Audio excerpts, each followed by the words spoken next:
A bird's eye view of Indian accounting standards for Group 1. AS1. Disclosure of accounting policies. Deals with considerations in the selection of accounting policies. AS2. Valuation of inventories.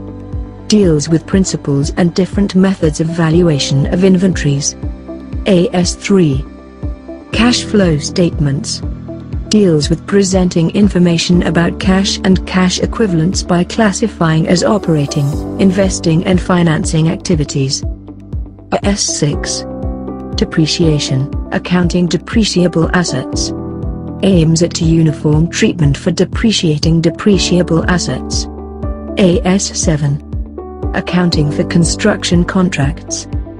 Deals with disclosing financial results of construction contract undertaken by the enterprise. AS9.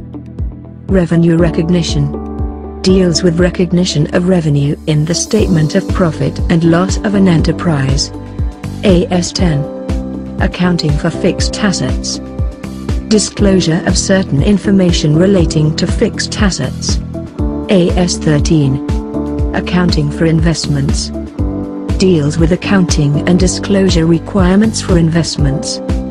AS14. Accounting for amalgamation.